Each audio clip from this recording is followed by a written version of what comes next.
Primeira coisa a falar, o vídeo é polêmico? É. Vai estar cheio de suposições já que o Bolsonaro ainda não completou o seu governo? Sim. Mas vai ser imparcial, sem puxar a sardinha para a esquerda ou para a direita? Também. Vou ser xingado? Provavelmente. Mas é um vídeo muito necessário. Então, bora lá.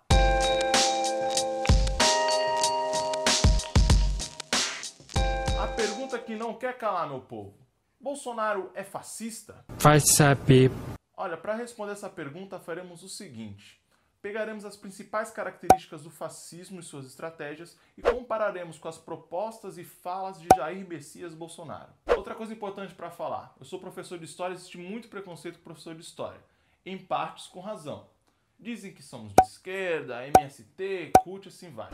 Muitos são. Então eu vou falar três coisas. O comunismo não deu certo e não dará certo. E é tão ruim quanto o nazismo ou o fascismo. Ah, mas você não falou que ia ser imparcial? Sim, mas eu não serei irresponsável ou desonesto com você. Esse vídeo se baseará apenas nas principais características do fascismo, com fatos históricos. Ponto. Outra coisa, história é uma ciência, não é uma ciência exata como matemática, mas é uma ciência. Uma ciência a qual você não aprende apenas vendo correntes de WhatsApp, MBL ou Carta Capital. Você precisa estudar. Ou seja, você pode refutar meus argumentos, mas refute meus argumentos com outros argumentos, com dados confiáveis, com estudo, não apenas com frases de efeito, lemas ou coisas do tipo. Enfim, vamos deixar de baboseira e vamos logo começar. Resumidamente, o fascismo surge na Itália, tem como seu principal líder Benito Mussolini e também se espalha e influencia outras ditaduras, como na Alemanha, como em Portugal e como na Espanha e outros. Quer saber mais? Veja o vídeo anterior, é rapidinho. Então vamos começar a análise. Número 1. Nacionalismo.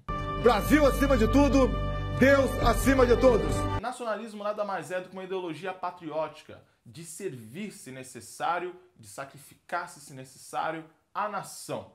Coletivista. No fascismo, o discurso nacionalista foi muito utilizado até se tornar o ultranacionalismo. Pregava-se até mesmo a superioridade do povo diante dos demais. Da muss der deutsche Junge der Zukunft schlank und rank sein, flink wie Windhunde, zäh wie Leder und hart wie Krückstahl. Wir sind entschlossen, ein neues Geschlecht heranzuziehen. O patriotismo e o nacionalismo estão presentes no discurso de Bolsonaro. O ultranacionalismo é bom que se fale? Não. Apesar de ele ter falas como essa. Vamos fazer o Brasil para as maiorias! As minorias têm que se curvar às maiorias! A lei deve existir para defender as maiorias! As minorias se adequam ou simplesmente desaparecem! Triste e irresponsável, mas pode ser caracterizado como uma figura de linguagem. 2. ênfase no militarismo. No fascismo é necessário que haja uma aliança entre o líder e as forças armadas. Por quê? Porque o líder precisa mostrar a força e usar a força se necessário. Mussolini foi militar, Hitler foi militar. Bolsonaro tem aproximação com os militares, até porque ele é um militar reformado, um capitão. É natural que haja essa aproximação, ainda mais com a desvalorização desses profissionais, principalmente os de baixa patente. Os índices atuais de violência e crime também compactuam com essa preocupação. Outros candidatos e políticos também falam sobre a necessidade de valorização dos militares. Não é só Bolsonaro. Dentre todos, considero ele que tem a maior identificação. Isso acho que é indiscutível. 3. Totalitarismo. O totalitarismo é uma prática ideológica que coloca o líder como controlador absoluto dos direitos e deveres dos cidadãos. É ele que decide suas liberdades e seus deveres. Dentre as coisas que Bolsonaro falou, tem uma que me preocupa. Pretendemos diminuir bastante o número de ministérios, enxugar a máquina, mas a questão do Supremo, o que nós temos discutido, Valim, é sim aumentar para 21. Você pode falar, é um absurdo, mas uma maneira de você botar 10 isentos lá dentro. O que isso significa na prática? Usando o argumento que os ministros do STF já têm uma ideologia para atuar, ele propõe aumentar a quantidade de ministros. Isso nada mais é do que um aparelhamento, uma centralização do poder, desequilibrando a equidade dos três poderes. Para isso, ele precisaria ter maioria no Congresso. Para entender essa parte, você precisa saber sobre o sistema de três poderes, o sistema tripartite. Eu fiz um vídeo sobre isso também, deixarei o box aqui em cima, a descrição abaixo desse vídeo. Se você não quiser ver o vídeo que eu fiz exatamente, tudo bem, você não precisa ver o meu vídeo, mas você precisa saber disso. Todo brasileiro precisa saber sobre o sistema de três poderes para poder votar, para poder exercer sua cidadania. Ah, eu já sei, eu vim na escola. Certeza? Dá uma clicada, dá uma olhada. A proposta do Bolsonaro é no mínimo polêmica, mas não caracteriza um totalitarismo total. O totalitarismo é muito mais abrangente que isso. Existem muitos contrapontos nas propostas e discursos do próprio Bolsonaro, como, por exemplo, dar maior responsabilidade e autonomia aos municípios e estados, descentralização do poder. Ele quer privatizar muitas empresas estatais. É uma forma de descentralizar o poder também, ou seja, duas práticas contra o totalitarismo. Portanto, a gente não pode colocar um cara que chega por via democrática ao poder, querendo privatizar, desburocratizar, enxugar a máquina pública como um totalitarista. Obsessão com a segurança nacional. Os regimes fascistas se utilizavam do discurso de ódio e medo para sensibilizar uma massa. Já falamos por aqui como em regimes fascistas certos grupos eram perseguidos, como os judeus, como os homossexuais, como os ciganos e assim por diante. Bolsonaro até fala que parte da culpa da violência e dos problemas é um afrouxamento das leis, é uma ausência do Estado, são leis e determinações causadas e provocadas pela era PT. Mas ele não diz especificamente que são as pessoas do PT, as pessoas de esquerda que praticam a violência. No máximo ele diz que de certa forma eles permitem que aconteça, que eles têm uma certa conivência com o que acontece. Aí você pode argumentar com certa razão sobre esse vídeo aqui. Vamos fuzilar a petralhada aqui do Acre, hein? Vou botar esses picareta pra correr do Acre. Eu acho que ele falou muito errado, irresponsável, triste, mas pode ser caracterizado como uma figura de linguagem. É um discurso de ódio? É. É uma perseguição sistemática à esquerda? Não, pelo menos por enquanto. Uma preocupação maior com a violência se justifica também quando a gente vê isso aqui. Todos esses países que você está vendo em azul somados não tiveram tantos assassinatos quanto o Brasil em 2015. É algo muito preocupante. Outros candidatos políticos e oposicionistas têm essa preocupação. Não fazem disso sua maior bandeira, não dão as mesmas soluções, mas também se utilizam desse medo. Fazem promessas. Ponto. Quinto, controle da mídia e censura. Pessoal, tá aí algo que você não consegue achar fatos sobre o Bolsonaro, pelo menos de forma explícita. Pelo contrário, vivemos uma mudança de era e hoje você filtrar informações para saber se são verídicas ou não, se são imparciais ou não, é algo muito difícil. É a era das fake news. Aliás, o canal do Castanhari fez um vídeo excelente sobre fake news, eu também vou deixar na descrição aqui abaixo. Assista. Bolsonaro não fala sobre censurar ou regular a mídia. Claro que são épocas diferentes, mas nós não podemos fazer essa ligação a ele. Sexta característica, desprezo por artistas intelectuais. Durante os sistemas fascistas, obras que não condiziam com o pensamento da massa ou do governo eram boicotadas, eram destruídas, eram censuradas. Os artistas perseguidos, linchados, presos ou mortos. Não há uma perseguição sistemática de Bolsonaro, mas há uma perseguição de parte dos eleitores dele, sim. Basta você ver perfis de artistas que se posicionam contra as ideias de Bolsonaro e você vai ver uma porrada de xingamentos e ameaças e assim por diante. Ah, mas o outro lado também faz. Sim, outros políticos também utilizaram dessa mesma estratégia, outros eleitores, vamos dizer assim, também fizeram a mesma coisa, eleitores oposicionistas a Bolsonaro. Mas hoje, nesse vídeo, nós estamos falando de Jair Messias Bolsonaro. Outra coisa, não justifica um erro com outro erro. Como não é ele, o Bolsonaro, que está na prática perseguindo, como eu não acredito que ele perseguirá sistematicamente esses artistas, a gente não pode caracterizá-lo como uma pessoa, como um governante que persegue artistas ou intelectuais. Hoje em dia, com a internet, também fica muito complicado de se fazer. Ainda bem. Sétima característica é o desprezo pelos direitos humanos. Então, se um dia eu tiver poderes para tal, né? Não vai ter um centavo para ONG.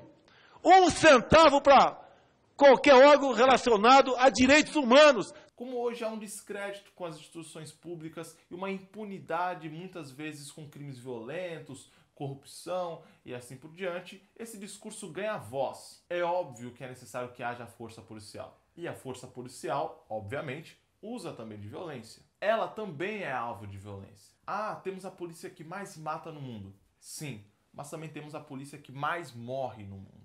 Essas pessoas muitas vezes são pais e mães de família, são filhos, são tios, são amigos e também sentem medo. Uma sociedade livre, justa e igualitária, erradicar a pobreza, erradicar a marginalização, as desigualdades sociais, não aceitar preconceitos de origem, raça, cor, idade ou qualquer outro. Isso faz parte do artigo 3º da nossa Constituição. Com certeza você é favorável ao ensino de qualidade a todas as crianças, o direito ao acesso à saúde, também são direitos humanos, liberdade de expressão, liberdade religiosa e direito ao trabalho. Essas coisas e outras estão presentes na Declaração Universal dos Direitos Humanos. 8ª característica, usa a religião para ganhar as massas. Bolsonaro se declara cristão e falou isso aqui. Essa historinha de Estado laico não! É Estado cristão! Isso é algo que fere bastante nossa Constituição e liberdades. Ninguém deve ser obrigado a se adequar a uma religião para viver num país. Se adequar a um pensamento. Aí você pode falar, mas outros já fizeram isso, também fazem, vão pedir votos. Como eu já falei, 2 erros não produzem um acerto. E isso não é uma figura de linguagem. 9ª característica é expansionismo. Os regimes fascistas geralmente tinham o intuito de aumentar o seu território. É o que eles chamavam de espaço vital. Em momento algum achei algo de Bolsonaro falando sobre isso. E sinceramente seria muita loucura falar. 10ª característica é antiliberalismo. Fascistas eram anticomunistas, mas também eram antiliberais.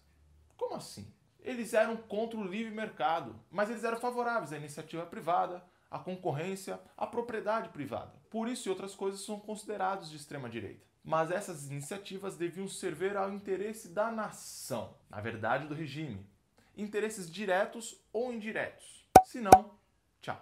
Muitas empresas fizeram fortuna durante os regimes fascistas, mas de alguma forma elas tinham que contribuir com o propósito da nação ou do partido que está governando. Bolsonaro não faz um discurso corporativista. Tanto ele quanto seu economista Paulo Guedes pregam o livre mercado, a desburocratização, a não intervenção estatal na economia e assim vai. Então isso não se encaixa ao discurso de Bolsonaro, que apesar de ser coletivista, não é voltado ao corporativismo. Eu sei que é confuso, mas é isso. E a última característica que eu coloco para vocês aqui é a questão das armas. Bolsonaro é favorável a facilitar a posse e o porte de armas para civis, desburocratizar o processo. E jamais alguém com o pensamento de estar a um regime, sendo um regime fascista, por exemplo, faria isso. Seria um tiro no pé. Perigosíssimo. Primeiro, você facilita que grupos contrários a você, no caso do Bolsonaro MST, CUT e outros grupos voltados à esquerda, se armem. Segundo, caso as pessoas que te apoiam deixem de te apoiar, elas estarão armadas. Não é legal. Então é mais uma característica que não bate aí. Levantando todas essas características, acho que ficou claro aí. Bolsonaro não é fascista. E não sou só eu que estou falando isso. Achei essa recomendação de George Orwell de 1944. O cara que escreveu A Revolução dos Bichos, o livro 1984 e assim vai. Lembrando que o ano de 1944 é o finalzinho da Segunda Guerra Mundial, onde está em declínio os regimes fascistas. Ele fala o seguinte, abre aspas, tudo que se pode fazer no momento é usar a palavra com certa medida de circunspeção e não degradá-la ao nível de um palavrão. Fecha aspas. Bem o que a gente está fazendo, bem que muita gente vem fazendo, né? Agora olha essa declaração de Emílio Gentili, o maior especialista vivo sobre fascista no mundo. Abre aspas. A democracia não está em risco por causa de um fascismo que não existe. Hoje, o perigo é a democracia que se suicida. Fecha aspas. Outro, Eugênio de Rienzo, professor de História Contemporânea na Universidade de Sapienza, em Roma. Abre aspas. Não se pode fazer uma analogia entre aquele fenômeno e outro. O fascismo não se reproduz mais. É preciso cuidado com o uso da palavra, pois acaba provocando desinformação. Para finalizar, Madeleine Albright, ex-secretária de Estado dos Estados Unidos e escritora do livro Fascismo, um alerta. Abre aspas. Definir fascismo é difícil. Primeiro, não acho que fascismo seja uma ideologia. É um método, um sistema. Fecha aspas. Acho que está claro aí. Fascismo literalmente é um movimento específico. Pode ter variantes dessa ideologia? Sim, mas isso não caracteriza todos como fascistas. Por exemplo, Getúlio Vargas flertou com fascistas, flertou com a esquerda. É amado por grande parte dela por conta de coisas como a CLT e a Petrobras. E foi um nacionalista. Teve aproximação com a ação integralista brasileira, declaradamente fascista. E é chamado de fascista? Não. E, gente, não é só uma questão de opinião, é uma questão de análise, uma questão científica.